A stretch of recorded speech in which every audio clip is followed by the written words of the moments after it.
Well, I'm excited about today's video because what I'm going to do is take two very commonly used popular herbicides and I'm going to test them side by side on some common weeds, and we're going to see in this video which one works better. I don't know of a better way to do it, and what else can we do but just simply have two weeds right beside each other, the exact same weed, and spray it with two different products and just see this one won that battle and this one won the other battle. It's a heavyweight battle of two popular products. I'm going to introduce you to products, I'm going to show you the weeds, we're going to spray them, and we're going to see which one comes out the winner. Today's video is sponsored by Yardbook. I've been using Yardbook since 2015 to run my lawn care business. If you need a software to manage your lawn care business, go to yardbook.com and sign up for a free account. Here's our heavyweight matchup today. We've got none other than Celsius and Blindside. Now I've already got them mixed up in these little 2-gallon tanks. These 2-gallon tanks are awesome, by the way. I give up on pumping up sprayers, not totally, but the battery ones are better. They're not too expensive. And what I don't want to be doing when I'm out there running a weed control and fertilization business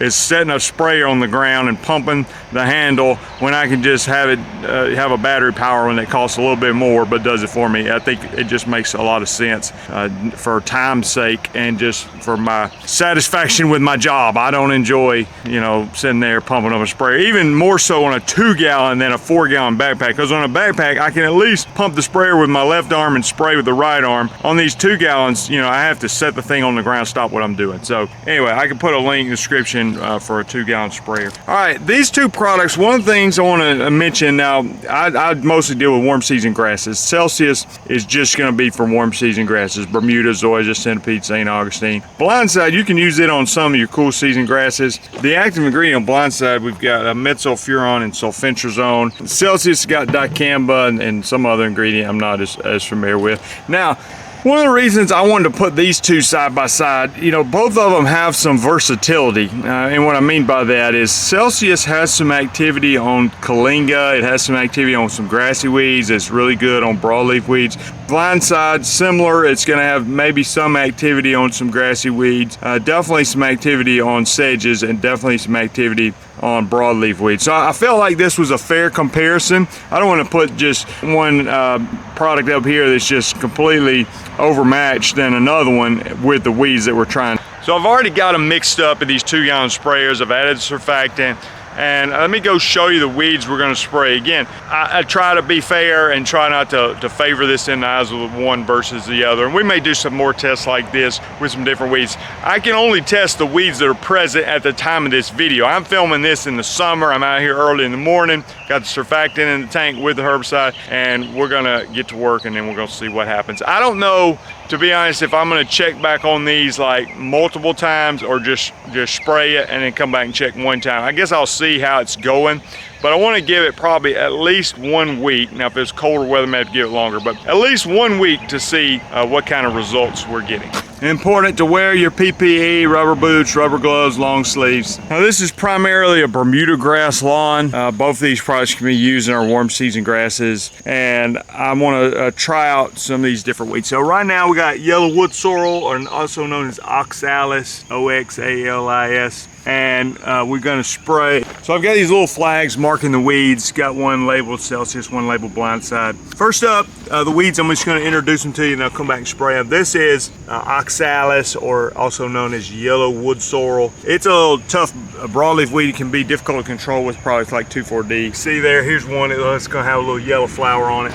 That's a particular weed that oftentimes I'll spray early in the year in the spring. I'll be doing some blanket application with a pre-emergent, maybe 2,4-D or something like that, and it doesn't control that weed. So we're gonna try these two products, see which one does a better job. Next up, we got straight up crabgrass. Now I don't think either one of these are gonna do great, but I would hope to see at least some kind of action with crabgrass application with these two products. There's actually several different weeds in this section, but the one I'm mostly wanting to target with this part is the chamberbitter. Now some people say it looks like a little baby mimosa tree. You can see which one I'm talking about. Now there's other stuff here, but I want to focus in on the chamberbitter, and there's plenty of that in this area. Next up, we got a sedge battle. That's some type of Kalinga or globe sedge. I get them confused. I know there's different ones, and I'm not 100% sure. Somebody can tell me which one this is.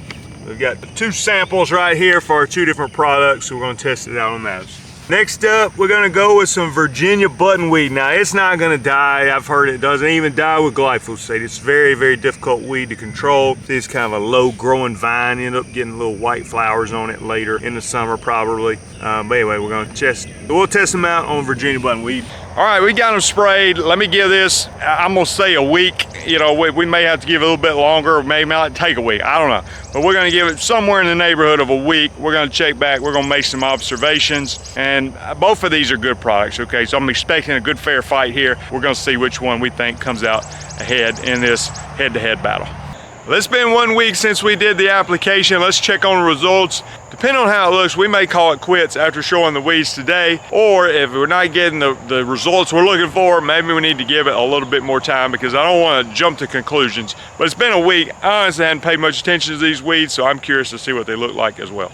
All right, this may not be in the order that we went in, but that's all right. And what I want to see is, this is actually going to be one of the tougher tests here. So this was just the Celsius. And you see here, here's one that did not get sprayed. Look how green and healthy that crabgrass looks. And the one that did get sprayed after 1 week, actually pretty good results. I mean, it definitely suppressed the growing. I don't know if you can notice just from a distance here, not sprayed and sprayed. So it's just not growing as much and discoloring. I do think it'll continue to have more effect later. And then the blind side, well, one thing I want you to notice, look at the sedges that were in the area. I mean, they just got totally smoked on one application. So outstanding results, not much discoloration on the grass. I don't even think I could hardly notice any, which is great.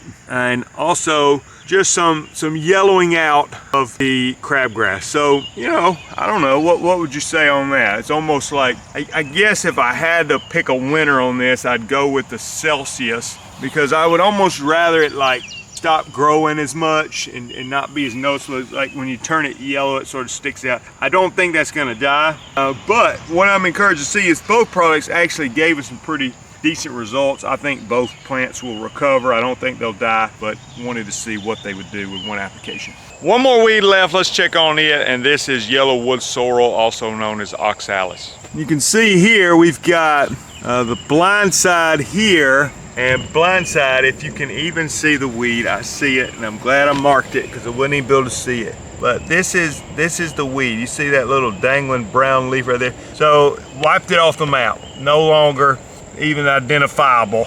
So a complete domination. Celsius, not nearly as impressive on that particular weed, but definitely certainly suppress the weed. And again, the Celsius is going to be slow. I was expecting that. You can see what a healthy one looks like versus the Celsius. So I think this was a helpful experiment because we got to see these head-to-head battle here. No surprise at all that the blindside was faster, okay? And Celsius, again, I could give a little bit more time. I don't think I'm going to. We're just going to wrap it up right there. These weeds may continue to show some more deterioration over the next week. But blindside gave us unbelievable results on the yellow wood sorrel, unbelievable results on the chamberbitter, pretty good results on the foxtail, decent results on the kalinga, slightly disappointed on that one. The Celsius did pretty good, I would say, on the crabgrass. I wasn't expecting either one to kill the crabgrass. I like the suppression we got from the Celsius a little bit better. I mean, Celsius is a great product, and one of the things that's great about it is in the higher temperatures, it's something you can use. With a blindside, you got to be a little bit more careful. So a good showing by two good fighters here, two good herbicides that we tested out head to head. I hope this is helpful for you, just being able to see the results side by side. If you want to get a weed control and fertilization like me, a couple options for you. I mean, one, I've started a 12-month mentoring class that's going well. We're about 6 weeks into it. People can join anytime. You get 1 year of mentorship from me, which includes live training calls, access to me by text message. So if you want to get into the weed control and fertilization, you can come ride with me if you want to. Things like that. And you have warm season grasses and you're saying, I'm wanting to make this jump and I need somebody to guide me for the first year, then this may be a program for you. There's a link in the description. It's the first link in the description below. Click on that. You can schedule a 15-minute call with me. We can talk about it, see if it's going to be a fit for you. And the other option, I've been selling the Weed Control Fertilization Academy for years. You can do that as well. It's a course if you don't want the personal mentorship, you just want to watch a video course at a cheaper price. Thanks for watching. We'll see you guys in the next video.